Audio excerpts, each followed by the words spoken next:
2019년도 첫 수요 공감 예배입니다.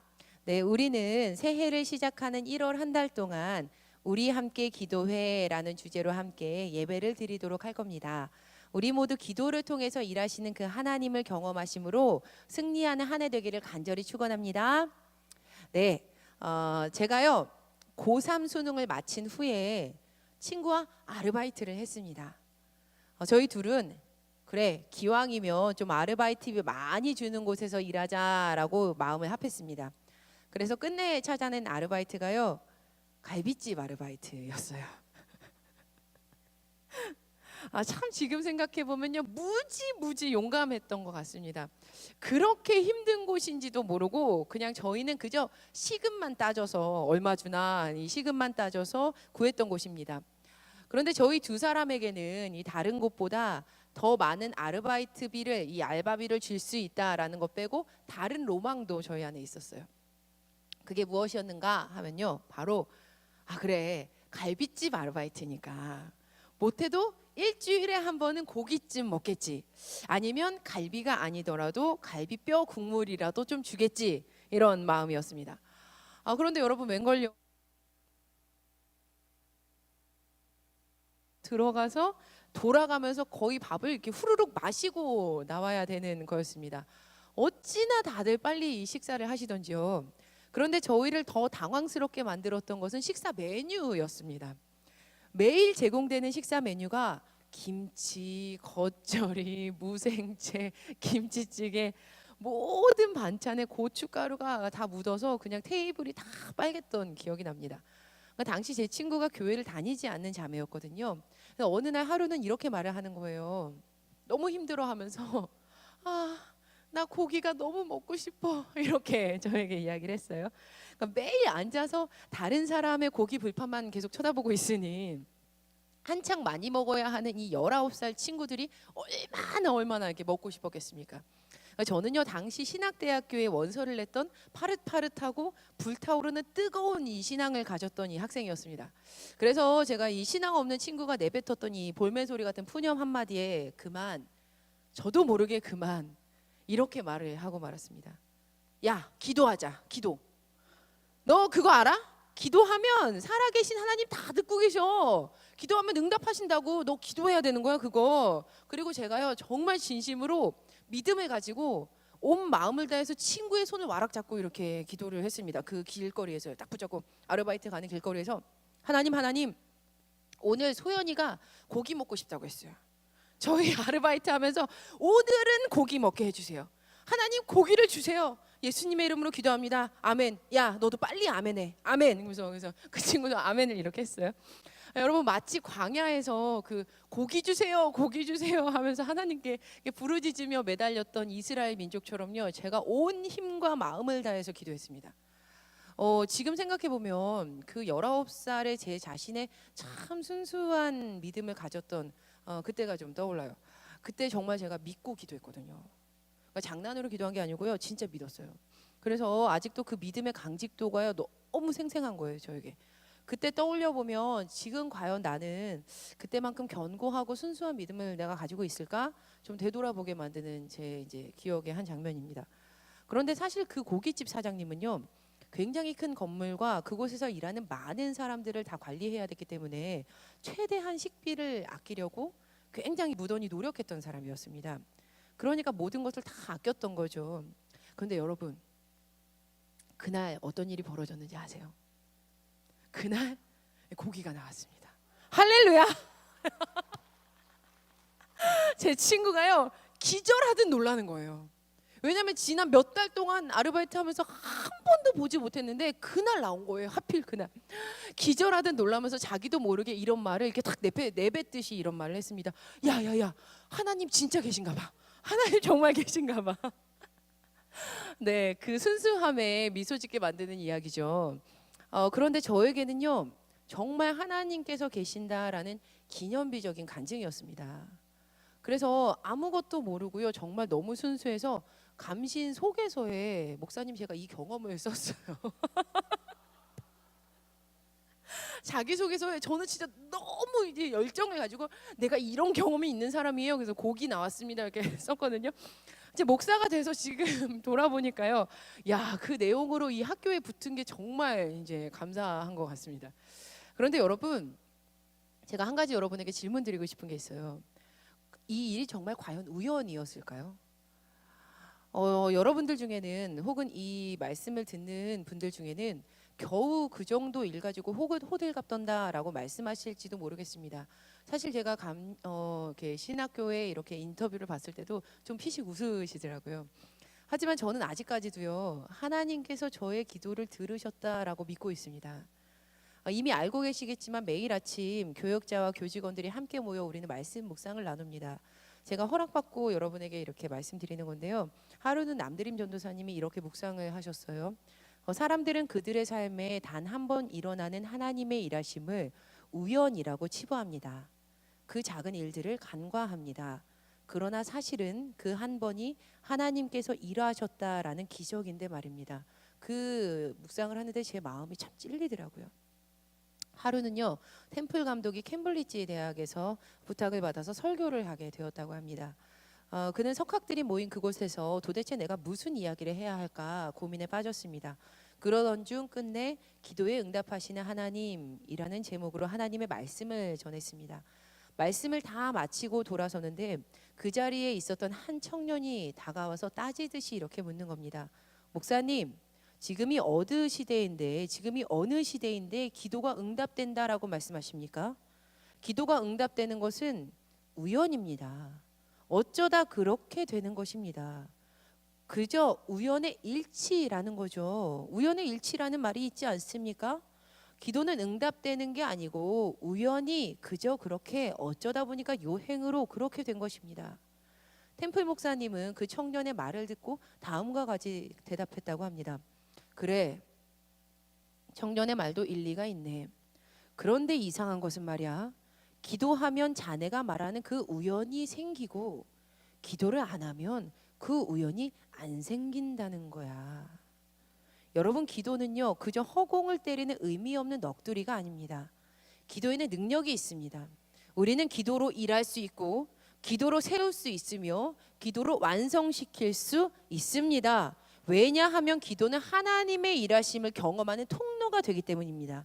그렇기 때문에 기도에는 능력이 있습니다. 내 능력이 아니라 하나님의 능력입니다.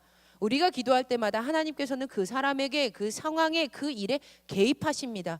그래서 우리가 기도를 하면 할수록 내가 할 수 없는 놀라운 우연들이 내 삶 가운데 계속해서 생겨나는 것이죠.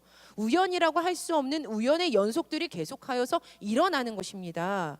그럼 이제 우리 성도님들에게 질문하겠습니다.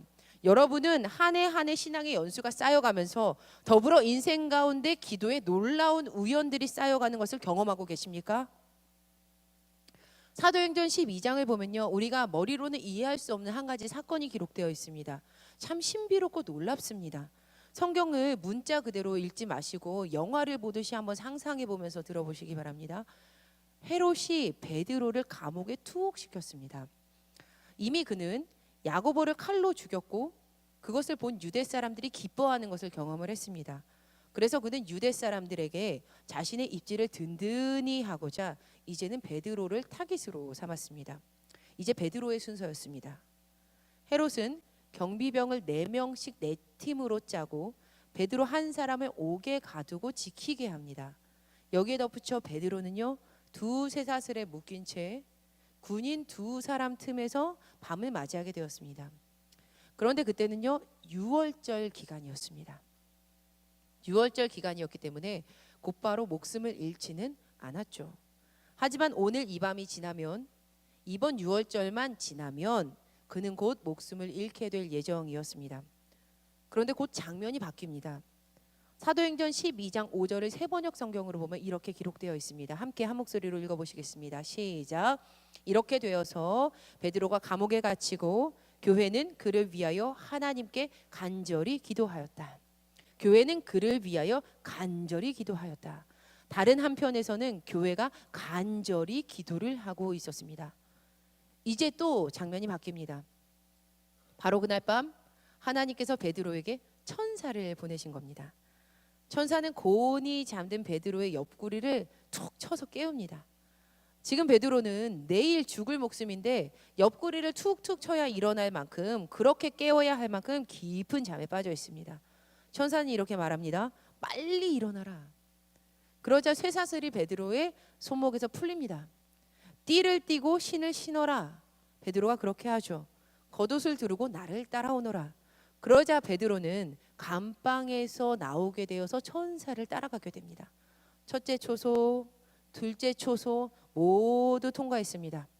심지어 거리 하나를 지날 때까지 아무도 그를 제지하지 못합니다. 이때까지도 베드로는 자신이 환상 중에 있다라고 생각을 했습니다. 하지만 거리를 다 지난 후 천사가 그를 떠났을 때 베드로가 정신이 들죠. 지금 베드로가 6월절에 그를 가두었던 감옥에서 탈출했습니다. 다시 한번 말씀드립니다. 지금 베드로가 6월절에 그를 가두었던 감옥에서 탈출했습니다. 자, 여러분, 누구의 힘으로 이 일이 일어난 것입니까? 베드로의 능력이었습니까? 교회가 그를 탈출시켰습니까? 아닙니다. 하나님의 전적인 일하심으로 베드로에게 이 사건이 벌어졌습니다. 그런데 여러분, 우리가 이 기적의 이야기를 읽을 때 우리는 구약의 한 가지 사건을 떠올리게 됩니다. 바로 출애굽 사건입니다. 하나님께서는 모세를 통해서 이스라엘 백성을 감옥과도 같은 이집트 노예 생활에서 탈출시키셨습니다. 애굽은 굉장히 강한 힘으로 그들을 누르려고 했습니다. 마치 헤롯이 베드로를 감방 안에 가두었을 때처럼 말이죠. 그런데 끝내 아무도 그들의 출애굽을 막지는 못했습니다.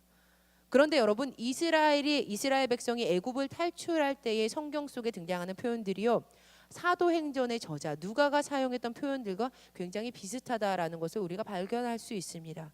한번 화면을 보시고요. 사도행전 12장 6절 보시면요, 그 전날 밤에, 출애굽기 12장 12절을 보면요, 내가 그 밤에 이렇게 나옵니다. 사도행전 12장 7절에 급히 일어나라 그러죠. 12절 출애굽기에는요, 급히 먹으라 라고 나옵니다. 사도행전에서는 겉옷을 입고 따라오너라 라고 하지만 출애굽기에서는요, 허리에 띠를 띠고 발에 신을 신고 손에 지팡이를 잡고 오라고 이야기를 합니다. 사도행전에서는요, 주께서 벗어나게 하신 줄 알았다라고 나오고요. 출애굽기에서는요, 이 구절들에서 봤을 때 하나님이 나를 도우셨다, 바로의 칼에서 구원하셨다, 여호와께서 그들을 구원하심, 애굽 사람의 손 아래에서 건져셨다, 그러니까 벗어나게 했다라고 이렇게 비슷하게 내용들이 이어져 나가고 있습니다. 여러분, 출애굽기에서 하나님께서 애굽의 강포 아래에서 이스라엘 백성을 탈출시켰던 일이 언제 일어난 줄 아십니까? 6월절에 일어납니다. 사도행전 12장에서 베드로가 언제 탈출되었죠? 6월절에 탈출합니다. 6월절의 뜻은요, 패스오버, 그러니까 넘어갔다라는 뜻입니다. 죽음이 넘어갔다, 심판이 넘어갔다라는 뜻이죠. 우리는 여기에서 굉장히 중요한 하나의 메타포를 찾을 수 있고 중요한 진리를 하나 발견할 수 있습니다. 바로 구원이 어디에서부터 오는가입니다. 그것은 바로 예수 그리스도의 십자가와 부활 사건에서부터 우리에게 구원이 오게 됩니다. 할렐루야. 오직 예수님만이 우리를 구원하실 수 있습니다. 십자가와 부활 사건은 우리를 죽음에서 생명으로 넘어가게 만드는 사건입니다. 그러니까 사도행전에 기록된 이 사건은 단지 베드로가 감옥에서 탈출했습니다라는 베드로의 탈옥 이야기 정도로만 볼 수는 없습니다. 베드로가 탈옥한 이 사건은 죽음을 유월하게 만드는 출애굽의 사건과 동일한 주 예수 그리스도를 통해서 죽음에서 생명으로 넘어온 구원의 사건과 동일한 기적으로 우리가 이 말씀을 볼 수 있다라는 것이죠. 여러분, 다시 한번 강조하지만 이 일은 하나님께서 우리에게 개입하셨던 가장 큰 사건, 죽음에서 유월 넘어가서 생명으로 인도하시고 살리시는 하나님의 구원의 역사하심을 나타내는 말씀으로 우리가 볼 수 있습니다. 그런데 이제부터 더 중요합니다. 우리는요, 베드로에게 일어난 이 구원의 사건이 어디에서부터 시작되었는지를 살펴보아야 합니다. 도대체 어디에서부터 이 일이 시작되었는가? 그런데 우리가 먼저 출애굽기 말씀을 살펴보도록 하겠습니다. 이스라엘 백성들의 출애굽의 시작을 알리는 구절이요, 출애굽기 2장 23절에서 25절 말씀에서부터 시작을 하거든요. 다 함께 말씀 읽어보시도록 하겠습니다. 시작. 여러 해 후에 애굽 왕은 죽었고 이스라엘 자손은 고된 노동으로 말미암아 탄식하며 부르짖으니 그 고된 노동으로 말미암아 부르짖는 소리가 하나님께 상달된지라. 24절입니다. 하나님이 그들의 고통 소리를 들으시고 하나님이 아브라함과 이삭과 야곱에게 세운 그의 언약을 기억하사 하나님이 이스라엘 자손을 돌보셨고 하나님이 그들을 기억하셨더라. 아멘. 지금 무슨 일이 일어났습니까? 고통 속에서 그들이 부르짖자, 그 부르짖음을 하나님께서 들으셨습니다. 자, 사도행전으로 넘어오도록 하겠습니다. 베드로가 감옥에 갇혀 있었던 당시 아직 그에게 천사가 나타나기 전에 사도행전 12장 5절에서 교회가 이렇게 하고 있었죠. 다시 한번 읽어보도록 하겠습니다. 이에 시작. 이에 베드로는 옥에 갇혔고 교회는 그를 위하여 간절히 하나님께 기도하더라. 아멘. 여러분, 이 구원의 사건이 어디에서부터 시작하여서 그들에게 왔습니까? 바로 기도입니다. 우리는 기도를 통하여서 하나님의 구원의 역사를 경험합니다. 우리는 하나님께 구하고 찾고 두드릴 때마다 그때마다 하나님께서는 우리에게 주시고 찾도록 허락하시고 열어주십니다. 기도에는 능력이 있습니다. 그 능력은 바로 궁극적으로요, 우리에게 구원을 허락하시는 하나님의 능력입니다. 하나님께서 우리의 기도에, 그 작은 기도에 다 응답하시는 이유는요, 궁극적으로 우리가 구원받았다라는 것을 하나님께서 우리에게 알려주시기 위함이라는 거죠. 우리가 죽음에서 넘어가 하나님의 영원한 생명 가운데 함께할 수 있다라는 그 패스오버의 역사를 하나님께서 우리에게 주시기를 원하고자 우리의 기도에 응답하신다라는 것입니다. 어쩌다 보니 그냥 이렇게 생기는 일이 아니라 하나님께서 직접 개입하셔서 역사하신 일이니 그 하나님의 능력이니 어찌 우리가 기도하지 않을 수 있겠습니까? 여러분, 오늘 집을 나서기 전 기도했나요? 오늘 받은 총 위에 기도했나요? 우리 함께 찬양해 보시도록 하겠습니다.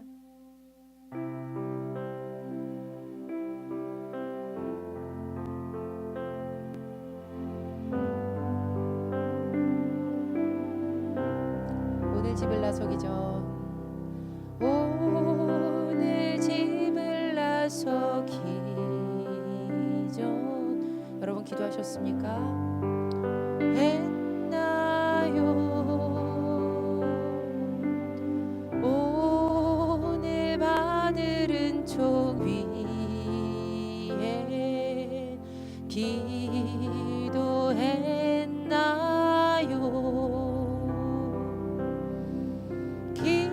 기도는 우리의 안식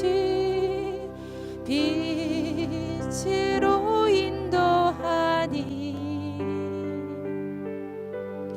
앞이 캄캄할 때 기도 잊지 마세요. 아멘. 함께 마태복음 7장 7절에서 8절 말씀을 한 목소리로 읽어보시도록 하겠습니다. 구하라 그리하면 시작. 구하라 그리하면 너희에게 주실 것이요 찾으라 그리하면 찾아낼 것이요 문을 두드리라 그리하면 너희에게 열릴 것이니 구하는 이마다 받을 것이요 찾는 이는 찾아낼 것이요 두드리는 이에게는 열릴 것이니라. 아멘. 여러분, 우리말로 이 문장을 보면요, 이 문장은 기도하는 우리가 주체적으로 하는 것처럼 받아들여집니다. 그러니까 우리가 구하였을 때 그것이 받게 되고 우리가 찾았을 때 찾아내게 되고 우리가 두드렸을 때 그것이 열리게 된다라는 식으로 우리가 이해된다라는 거죠. 그러나 본래 이 구절은요, 수동태적인 표현입니다. 그러니까 이렇게 해석이 된다는 것입니다. 구하라 그리하면 너희에게 주어질 것이요. 예, 주어질 것이요. 그리고 이 수동태적 표현을 다시 한번 능동태로 다시 돌려서 바꿔보면요, 이렇게 됩니다. 구하라 그리하면 그분이 너희에게 주실 것이요. 가로치고 그분이라는 이 말씀이 이 안에 숨어 있다라는 것이죠. 우리가 함께 읽은 마태복음 7장 7절에서 8절 말씀은요, 누가복음 11장 9절에서 13절과 병행 구절입니다. 누가복음에서 이 구절은 주기도문과 굉장히 밀접하게 연결이 되어서 나오는데요, 누가복음 11장 1절에서 4절까지 주기도문이 나오고요. 또 곧 이어서 9절에서 13절에 우리가 읽었던 이 마태복음의 구절과 동일한 구절이 여기에서 등장을 합니다. 그리고 마찬가지로 우리가 지금 읽었던 이 마태복음에서도요. 누가복음보다 더 거리는 있지만 마태복음 6장 9절에서 13절의 주기도문의 부록처럼 이어져서 7장 7절에서 8절 이 말씀이 등장을 하는 겁니다. 주기도문은 예수님께서 우리에게 이렇게 기도하라라고 알려주시면서 가르쳐 주셨던 기도입니다. 주기도문의 모든 부분은요, 우리가 잘 말씀을 읽어보면 하나님께서 주어가 되십니다. 그러니까 우리가 주어가 되어서 그것을 하는 것이 아니라 우리가 마태복음 7장 7절에서 8절이 사실은 수동태적 표현이라고 말씀드렸던 것처럼 주기도문 또한 모든 것의 주어가 하나님이 되신다라는 것입니다.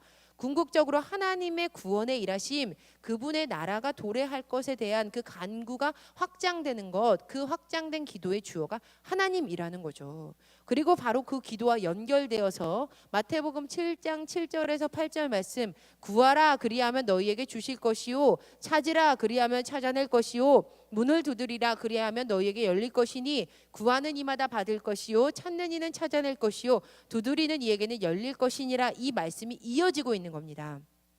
주기도문과 마찬가지로 마태복음 7장 7절에서 8절의 주어 또한 하나님이시다라고 여러분에게 말씀드렸습니다. 하나님께서 주실 것이고요, 하나님께서 찾게 하실 것이고요, 하나님께서 열어주실 것입니다. 할렐루야, 아멘. 그러니까 이 구절은요, 우리가 생각하는 것처럼 개인의 삶에서 필요를 위해서 드리는 기도보다 사실은 더 넓고 더 확장된 기도라는 것이죠. 바로 하나님의 능력을 간구하며 하나님의 능력이 내 삶 가운데 역사할 것을 간구하며 기도하라라는 예수님의 가르침인 것입니다. 즉 기도는 우리가 할 수 없는 일을 가능하게 만드는 그 구원을 궁극적으로 이루실 하나님의 능력입니다. 하나님의 능력이 이루어지는 것이 바로 기도라는 것이죠. 자, 사랑하는 여러분, 우리 삶에 허락되는 그 놀라운 우연들, 생명으로 우리를 인도하는 그 우연, 바로 기도로부터 오는 것입니다. 그리고 그 기도는 하나님께서 일하셔서 역사하시는 통로가 되는 것입니다. 여러분의 삶 속에서 하나님의 일하심이 필요한 부분, 그 영역이 올해도 있으시죠? 구원을 이루실 하나님의 능력이 나의 삶 가운데 간절히 이루어지기를 간절히 바라고 계시죠? 그렇다면 우리는 기도해야만 합니다. 우리가 기도하면요, 우리의 힘으로, 우리의 능력으로 할 수 없는 놀라운 일들이 생겨납니다. 우연이 너무 잦아지는 거예요. 바라기는 하나님의 일하심을 경험하는, 기도의 능력을 경험하는 저와 여러분 되기를 간절히 소망합니다. 올 한 해 기도의 능력을 삶으로 체험하시는 저와 여러분 되기를 간절히 축원합니다.